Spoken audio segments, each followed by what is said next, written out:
On April 9th, 1241, a European army of 8,000 men, including the most elite heavily armoured knights in Christendom, faced a Mongol force half their size.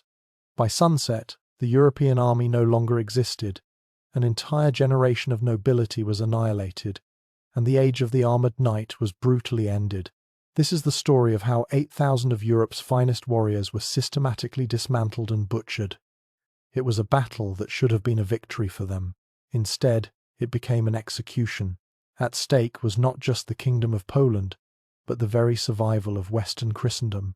The Golden Horde was at the gates of Europe, and this was the army sent to stop them. Their failure would have meant the end of the world as they knew it.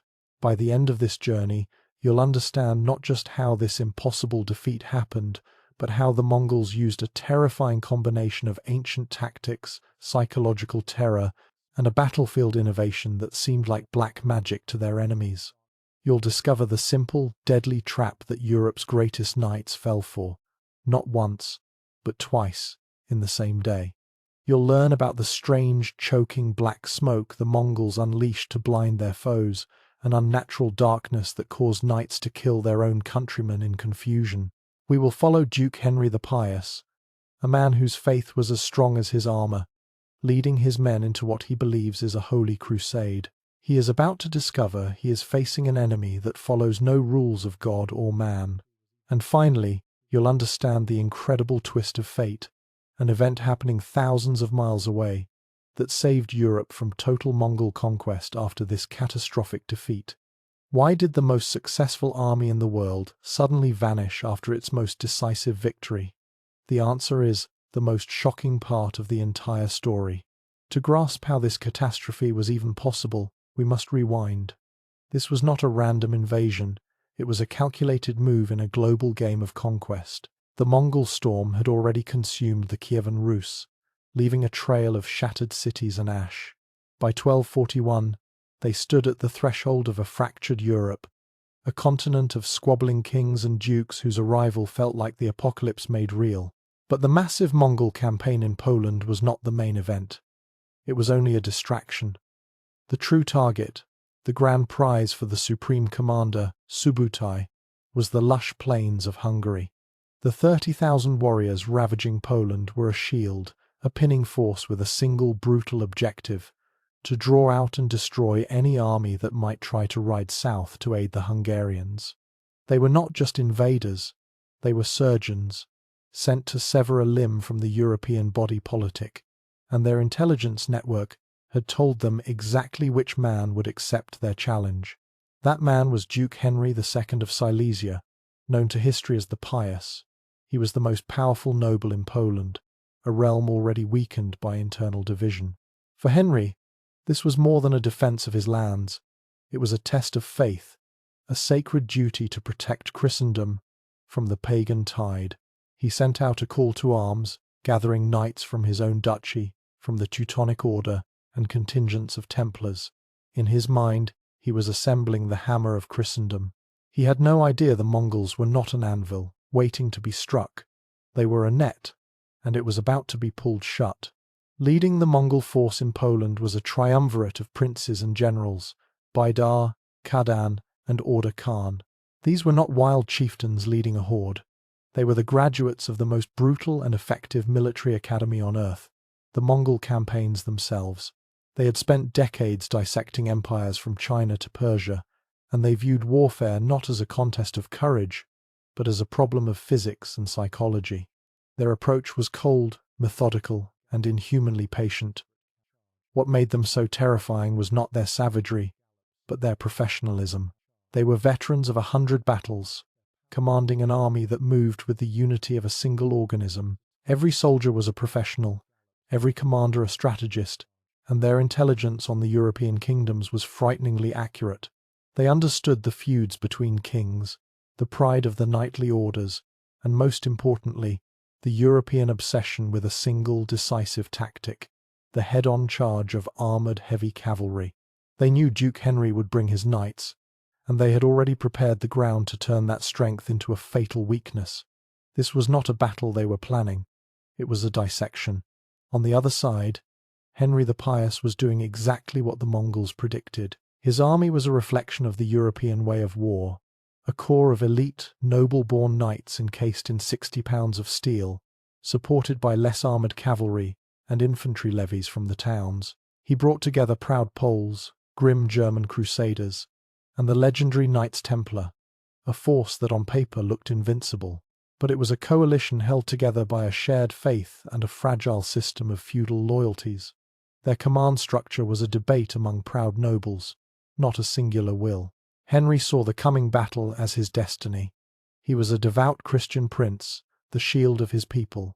He believed in the righteousness of his cause and the divine power flowing through his knights. For him and his men, the Mongol was an obstacle to be broken, a wave to be split against the rock of their faith and the points of their lances. They were preparing for a glorious collision of two armies on an open field, a contest of strength and valor. They could not conceive that their enemy had absolutely no intention of fighting that battle. Henry gathered every knight, every banner, and every prayer he could muster, confident that steel and faith would triumph. But as his army marched towards the town of Legnica, the Mongols were already watching from the surrounding hills. They had been watching for days. For them, the question was not if the Europeans would charge. It was precisely where and how they would turn that glorious charge into a perfectly orchestrated suicide. The two armies faced each other across a wide, flat plain near the town of Legnica. For Duke Henry, it was a godsend, the perfect ground for his greatest weapon.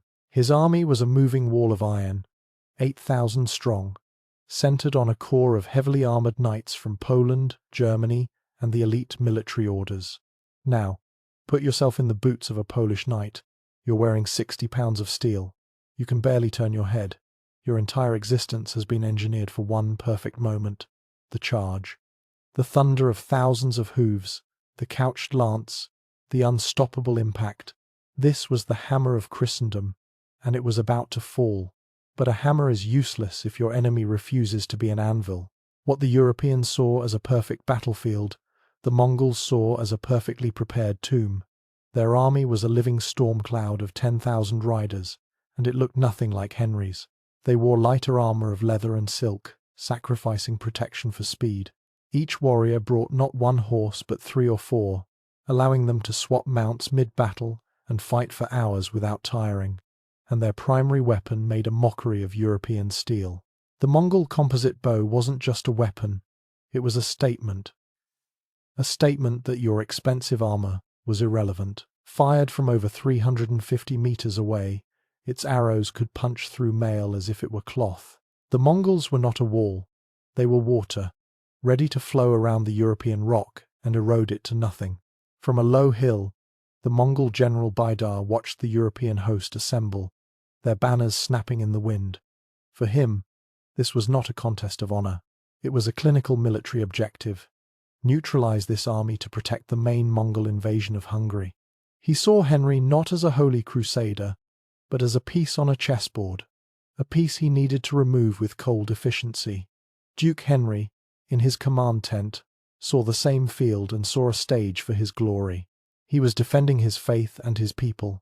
A victory here would echo through Christendom for 1,000 years. For one man, it was a job. For the other, it was destiny.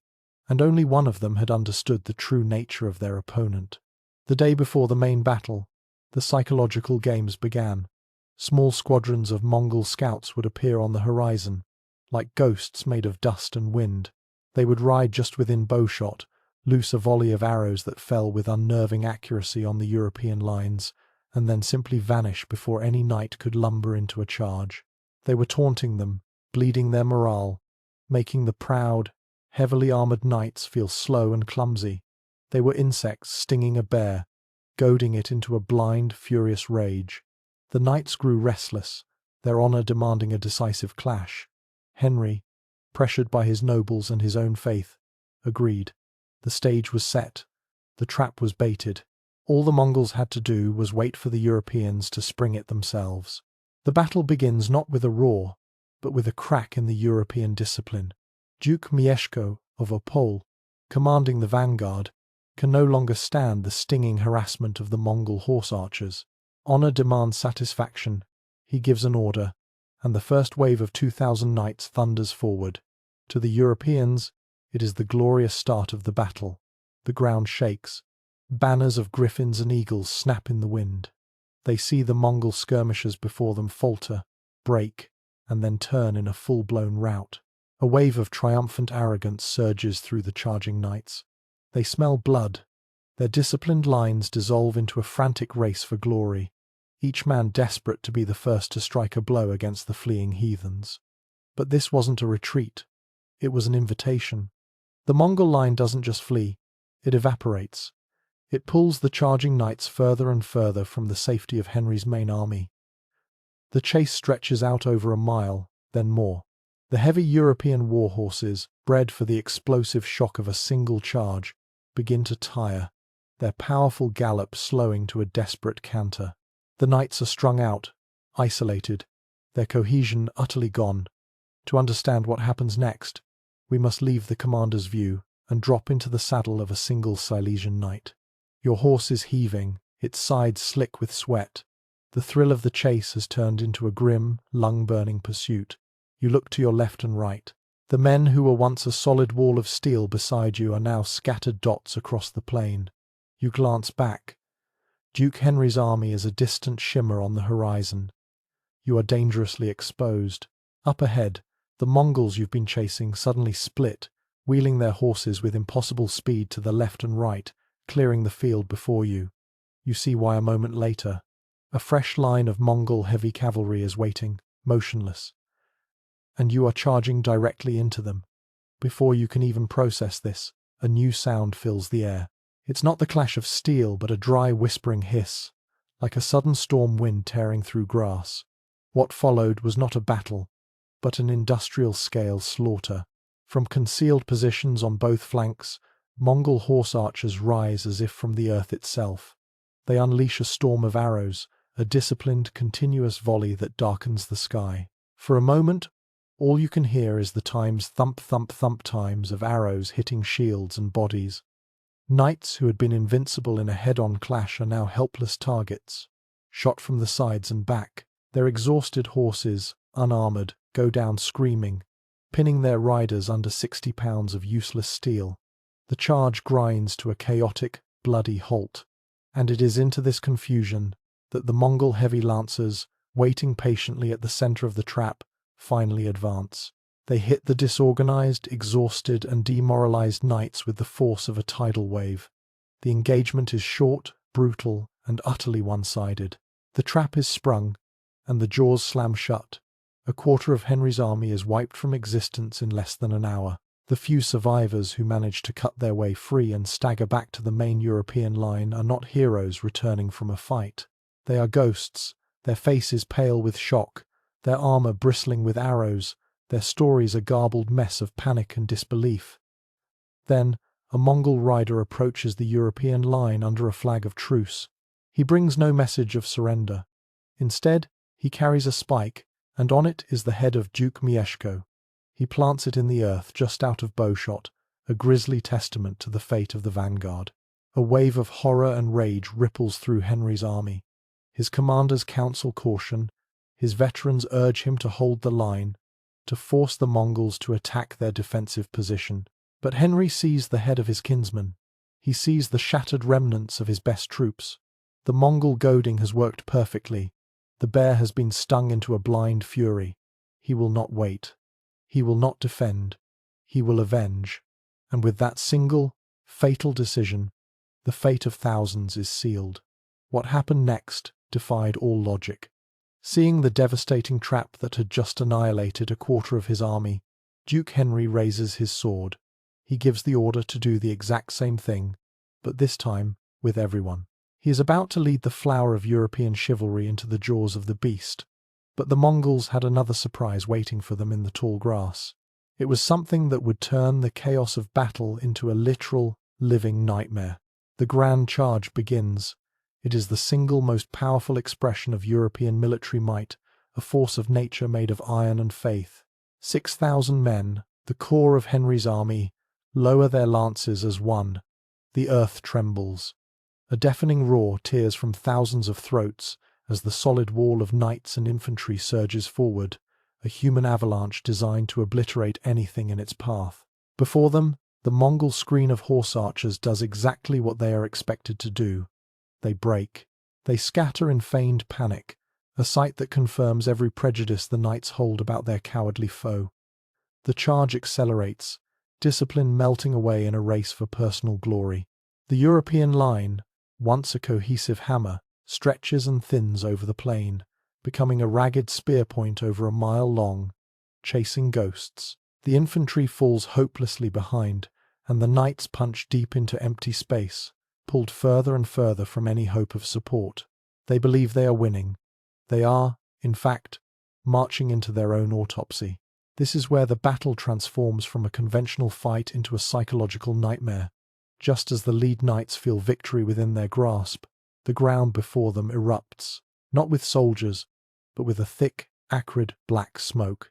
Reeds and grasses, prepared with strange chemicals, are set alight, and a choking, unnatural fog billows across the field, swallowing the entire European vanguard. Visibility drops to the length of a man's arm. The sun vanishes. Suddenly, the thunder of the charge is replaced by a muffled, disorienting silence, broken by the panicked whinnying of horses and the confused shouts of men. Command and control ceases to exist. Banners, the eyes of the army, disappear into the gloom. A knight cannot see the man to his left or right. He is utterly, terrifyingly alone. And then, through the smoke, come the voices. Imagine the terror. You are a Polish man at arms, lost in the blackness. You hear a command shouted in your native tongue. Rally to me, this way.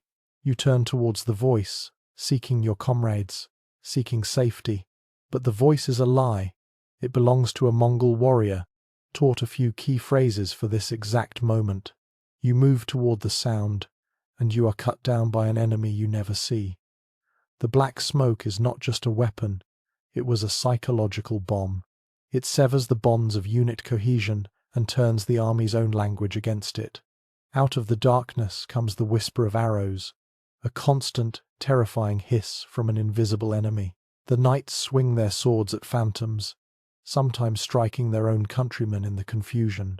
The most terrifying sounds on the field are not the screams of the dying, but the calm, coordinated horn blasts of the Mongol commanders, directing the slaughter from outside the smoke, their signals unheard and unseen by their victims. From his vantage point on a low hill, the Mongol general Baidar watches dispassionately. The smoke-filled plain below is not a chaotic melee. It is a machine of his own design, functioning with perfect precision. He raises a black flag. On cue, the trap closes. Mongol heavy cavalry, held in reserve on the flanks and hidden until this moment, wheel inward.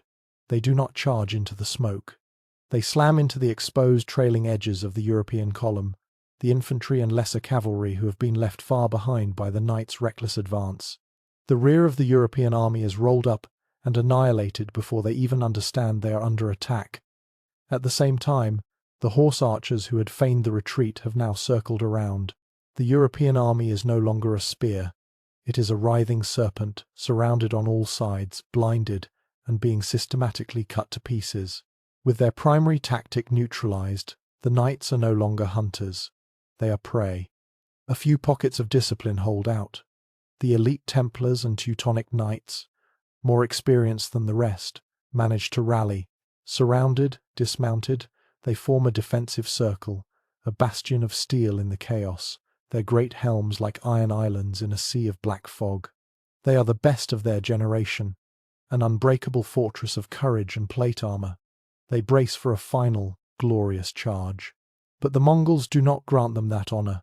They simply stop, just outside of lance range, forming a loose circle around the Crusaders.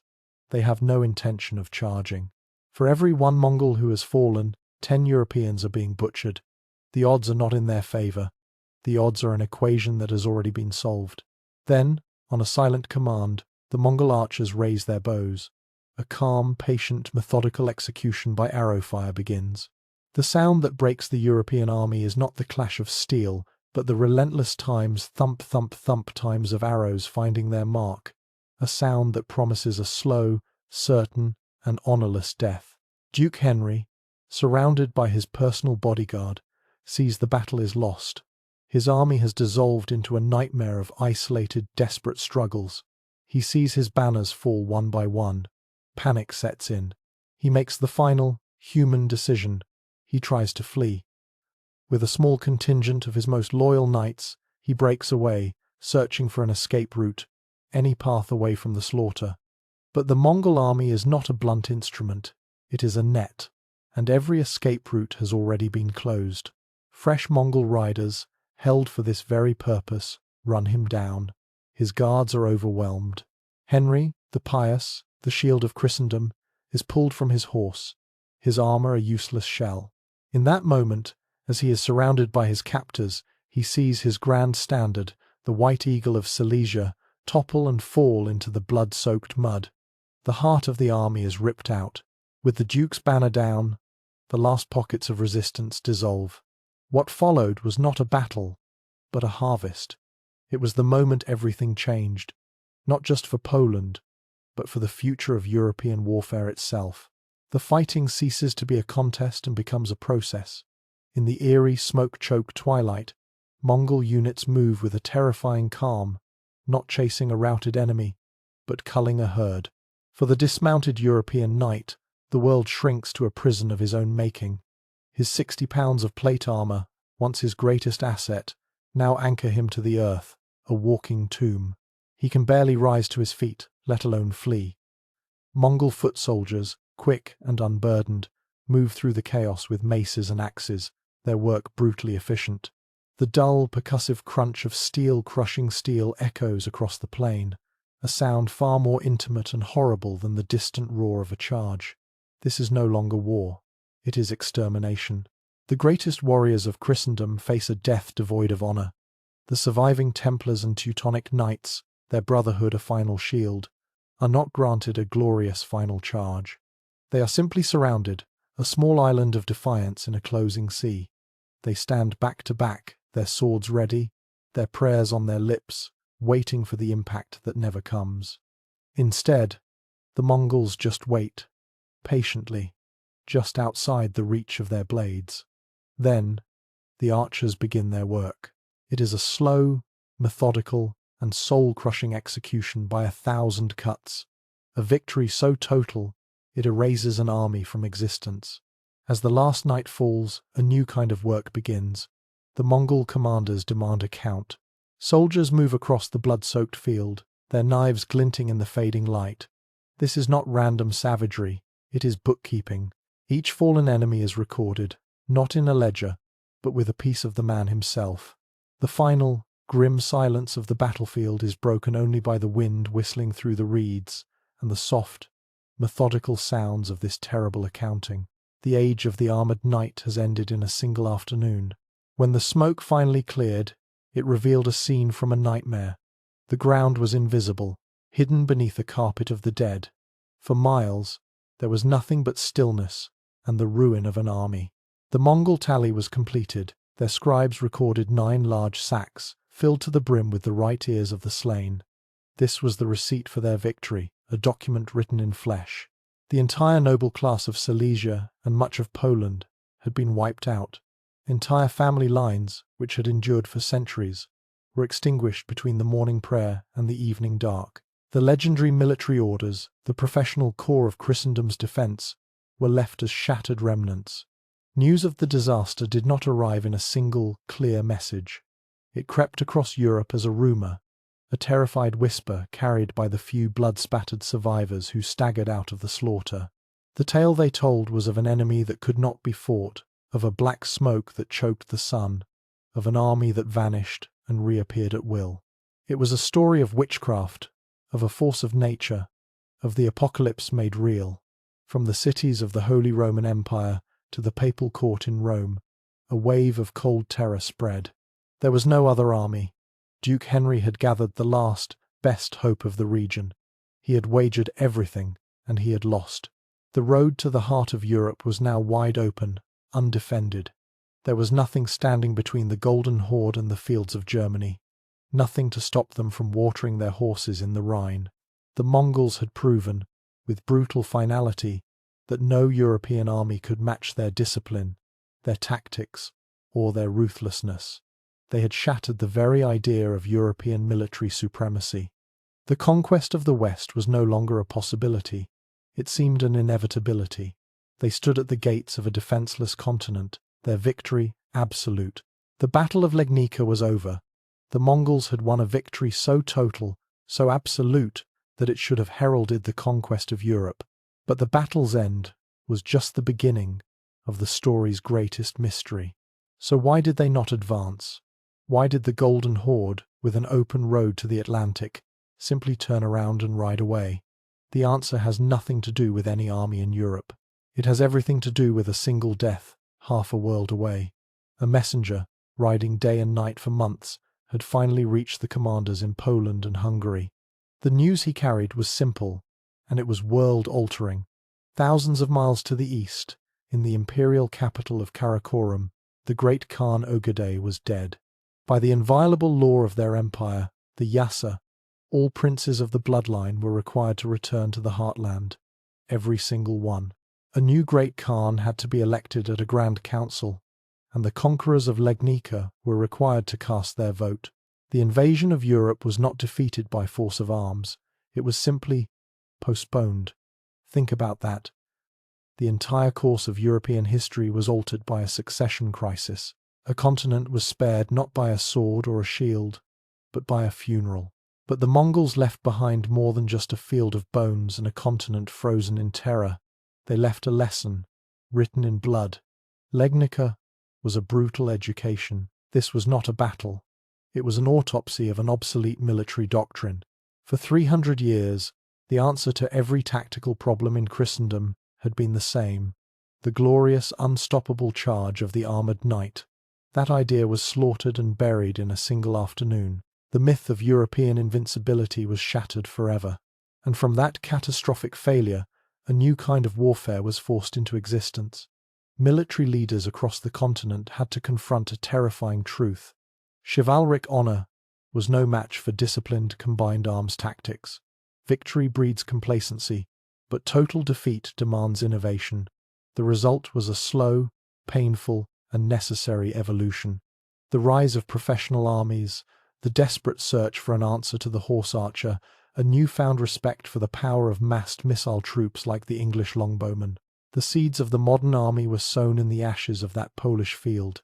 Europe had been shown a mirror, and the reflection was of an army that was slow, predictable, and suicidally arrogant. The survivors and the kingdoms they served would spend the next century trying to remake themselves in the image of their conquerors. And so, the impossible defeat of 8,000 knights became the bitter lesson that saved a continent. The age of chivalry died on that field, so that a new age of warfare could be born. An age that Europe, having learned from the masters of the steppe, would one day use to conquer the world.